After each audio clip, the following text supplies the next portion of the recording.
God's Law and Why, Part 6. Today we discuss honoring parents. I'll put some emphasis on bad parents, but I'll also be discussing good parents a little bit towards the end. Today's law, Exodus 20 verse 12. Honor your father and your mother, that your days may be long in the land which Yahweh your God is giving you. I know two kinds of people, those blessed with favorable parents and those with bad parents. Most fall under the former, but since it's easier to honor parents who are agreeable, I find it more urgent to focus more on the harder case, where parents are bad. Honoring parents becomes especially difficult in adolescents who don't want to listen to parental advice. The child sometimes come up with rebelliousness. Even if parents advise good things, the child won't do it. Instead, he does the exact reverse. He does this just to feel independent because he doesn't know what it means to be independent.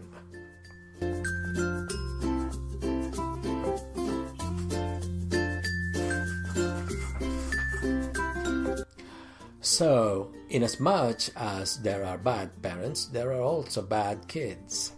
The commandment to honor parents is compared to honoring God, because God's acid test to see if we can honor Him as our Father is if we can honor our earthly parents.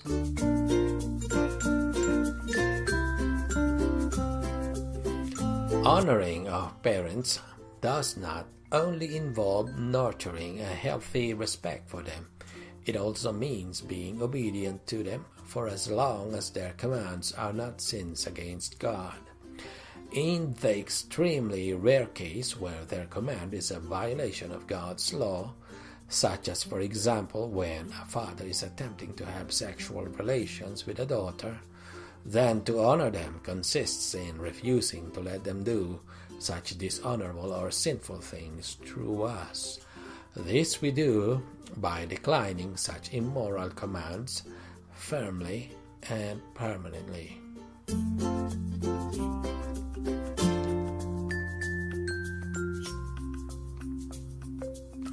Rest assured, most parents try to do their best to fulfill the role which would make it natural to honor them.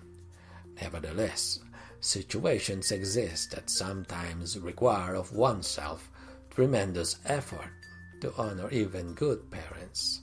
Hence this article. About my take on bad parents and their children. When I say bad parents, I am referring to mean parents who are almost totally devoid of love. I'm not referring to parents who just happens to fall short here or there, but still doing their best to become good parents. If your folks really falls under the classification of bad parents, and that is rare and tragic, but by necessity I have to work on. In this discourse, I do not wish to sound without concern for other people's sufferings. I endeavor here to give ideas that can hopefully ease the psychological impact and help in the healing.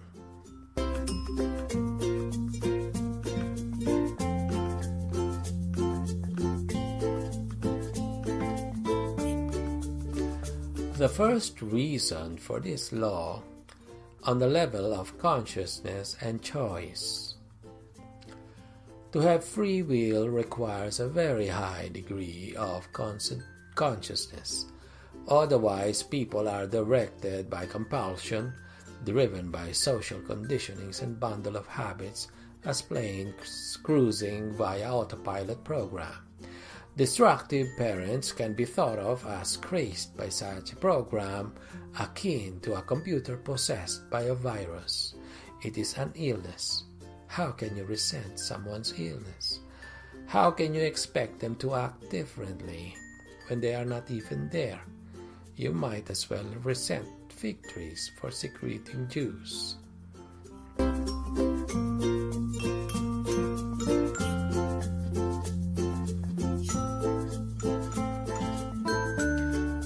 Your part is to honor whatever good you can manage to find in them at the very least, for the mere fact that they allowed you entrance into the world. The reason for this is that focusing on anything good increases the likelihood of more good and serves as a decent starting point for removing the bad.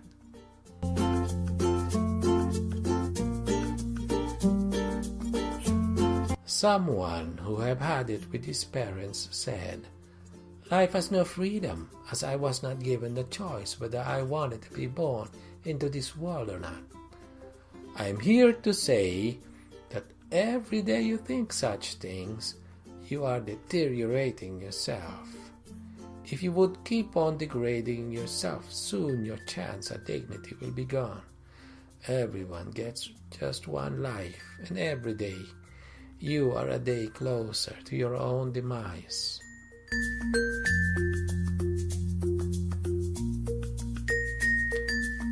If instead of treating your brief life with respect, you entrust your happiness and who you have to honor on how well others play their roles, how then can the consciousness for choosing to be born or not be honed?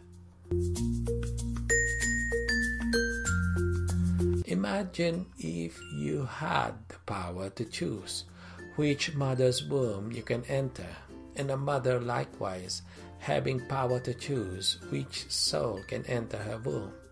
Then humans have complete choice on everything. But how about God's choice? Doesn't God have any right to choose when He so wills? If we are duty-bound to submit to our choice, then aren't we also duty-bound to submit to God's choice?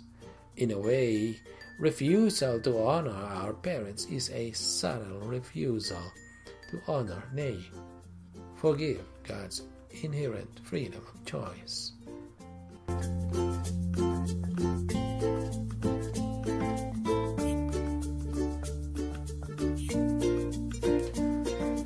Every existence is inextricably connected with every other in profoundly complex ways, and to understand why God assigned you your parents, you have to trace back everything to the beginning of creation. The only appropriate thing for us to do is to honor God's choice. The second reason for this law, on the level of blasphemy and purpose. People with bad parents sometimes say, "Had I known they would be my parents, I would have committed suicide while still in my mother's womb." In response, I'd venture to ask, to pursue pleasure as good and to label pain as 100% evil, is this not the seed of blasphemy? A man of this mentality erodes himself, because such a mental pattern is bound to forever keep him complaining against God.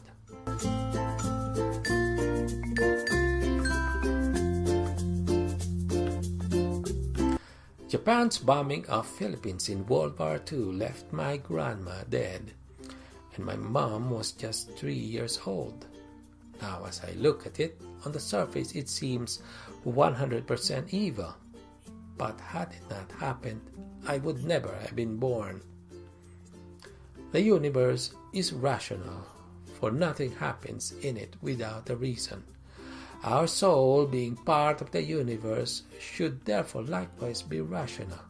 Hence, every thought we think and every action we do needs to have a purpose.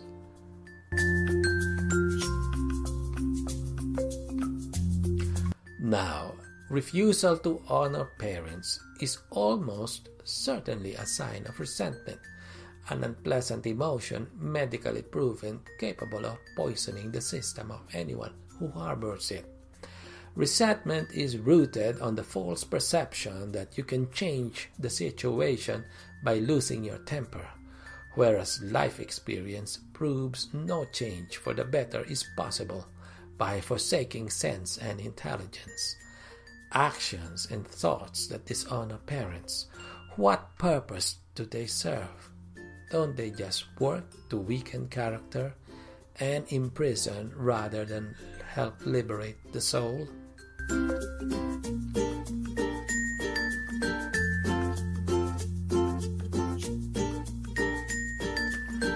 The choice is always before you to respond with full freedom of consciousness in deliberately aligning with moral principles you believe in, or to react compulsively as a slave.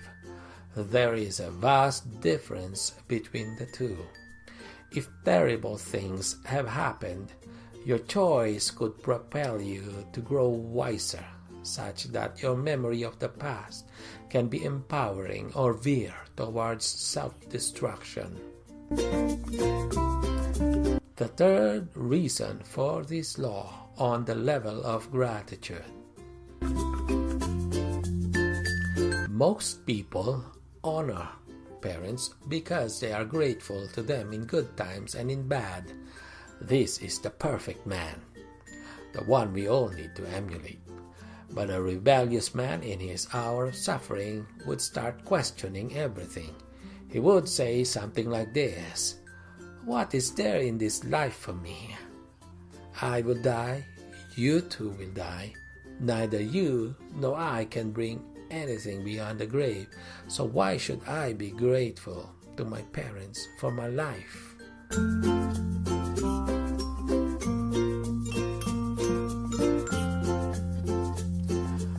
Allow me to just cut in and say, there is no body on his deathbed for which God has not accomplished what the man was born to do. And so to live your brief life rightly, isn't that enough? Why resent parents for giving life? Through them, God gives and takes away. Anyone with any sense of humility ought to respond to God instead, not with defiance but out of goodwill say, "Give and take as you please."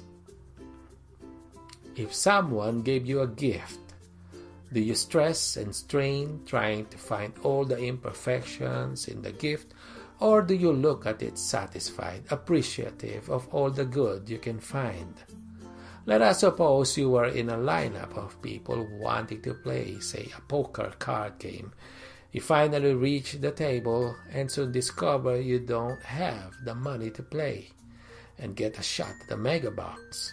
Finally, a complete stranger comes along and says, "Hey, here's the money you need. Go ahead and play." Would you be upset or grateful to the stranger?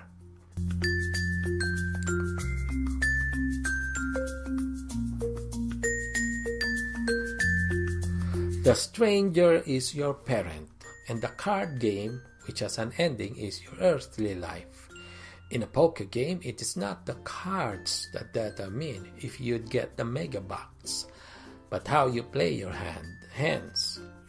There is no need to resent or complain about the cards. Lastly, what is the basis for the question, what can I expect from this life? Is it not conceivable that life instead expects something from you? The fourth reason for this law on the level of justice and monsters. The best thing that can happen is to suffer no injustice.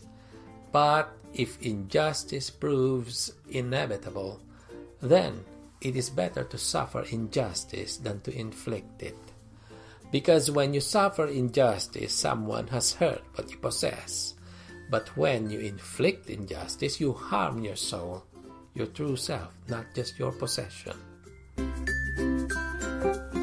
If you have suffered injustice from your parents, then that is horrible. But is the best retaliation to inflict harm on your soul by refusing to honor whatever little good in them is still left? Avenging in this way amounts to inflicting injustice. Whoever fights monsters should make sure that in the process he does not become a monster. The reason why there are bad parents is because they themselves had bad parents. They focused on resenting the bad rather than honoring whatever little good is there that can still be found. People who do this end up becoming bad parents themselves. We need to honor the good because the greatest revenge is not to become what you hate.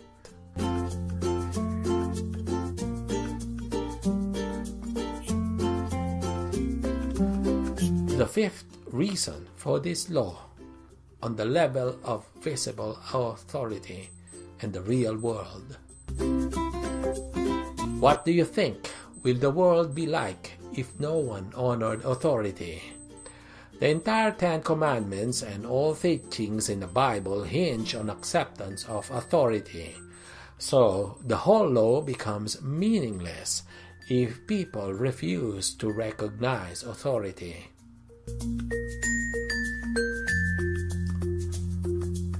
Parents most legitimately use their authority to pass to their offspring God's laws. Generally, they teach discipline and what they have learned from experience. How wonderful it would be to have a time machine, go back to the past so we could redo everything without blunders. Many parents dreamed of this time machine, but realizing it's impossible to fix the past through time travel, they do the next best thing, that is, guide their children to avoid making the same mistakes.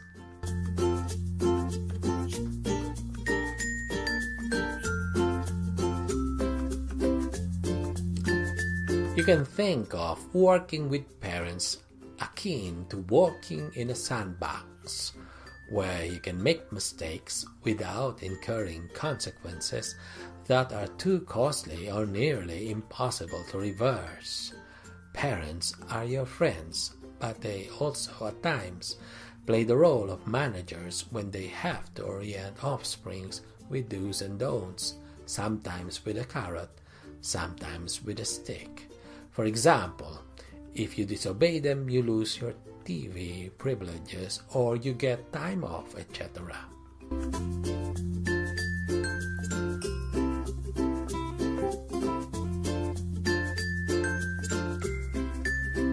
Adults who continue to have issues and troubles with authorities are usually those who have not learned from the sandbox and have to pay for expensive mistakes, such as going to jail, losing a job, etc.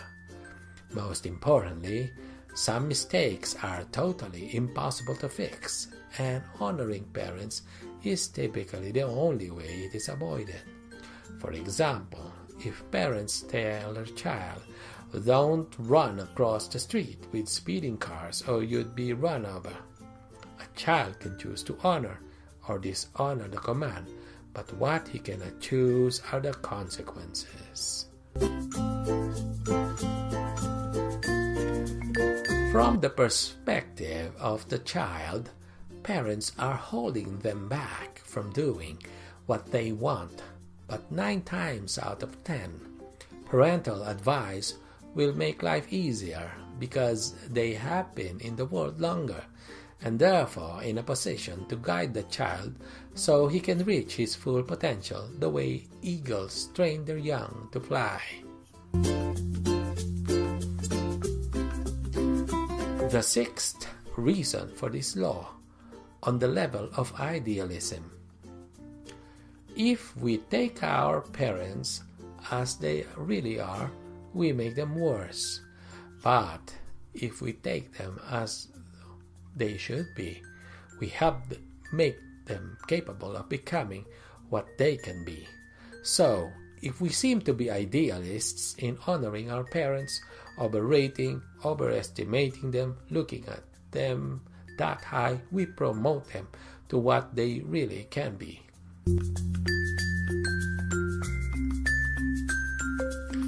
If you do not recognize this in your parents, you make them dull.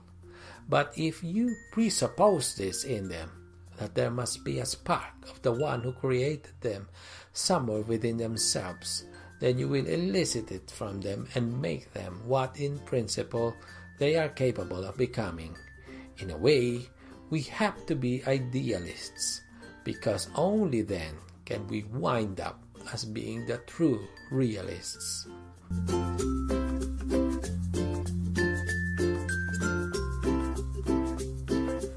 The seventh reason for this law on the level of cause and effect.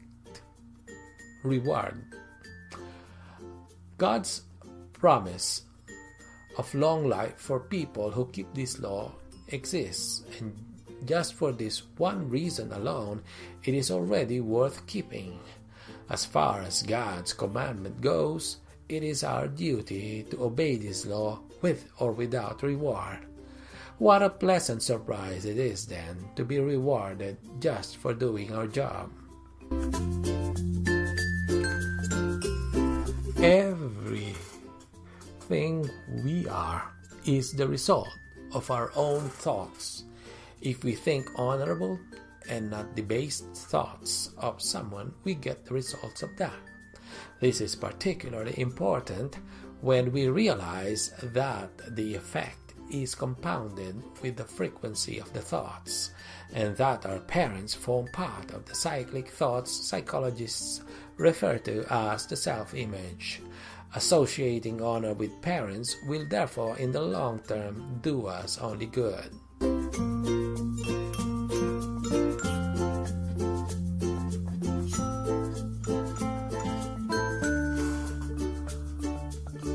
In Eastern traditions, this is called creating karma. Your parents create their own karma, that is your lookout, and you create your own karma, that is your lookout. Karmic fruit is inevitable and its effect is on the sower. Hence, when you honor your parents, you do yourself a favor and not them, for in time you inevitably reap the results of what you sow.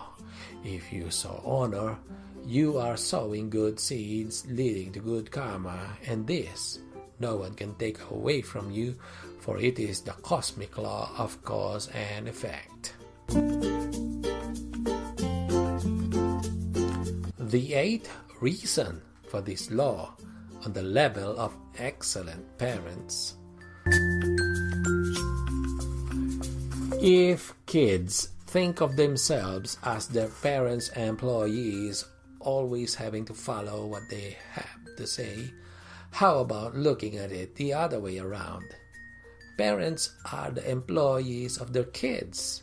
They work hard and turn night into day to give kids shelter, clothe them, put food on the table, etc. They do not expect much in return. Meantime, kids ask them for new things like new Xbox, iPad, etc., which they purchase for the kids without asking whether they'd be honored for it or not.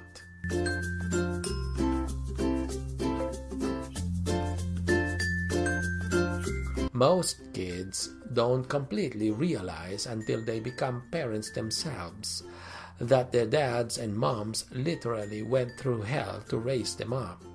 So honor and respect does not have to be such a big thing. Think of it as a preparation for the real world. After all, don't we all have to treat everyone kindly, with respect and with consideration?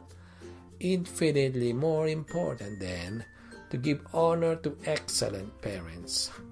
Withholding honor from excellent parents is a terrible act of injustice.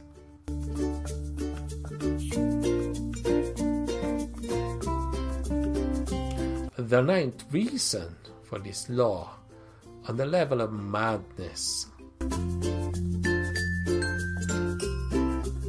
In every bad situation, we have three choices. We can change the situation, remove ourselves from the situation, or change our attitude towards the situation. Everything else is madness. Think about it. You cannot change the situation, because even if you find another surrogate parent, your biological parent remains your biological parent, And even if you remove your physical person from your biological parent, they remain your biological parent. Hence, the only real choice is to rise above thought and change your frame of mind.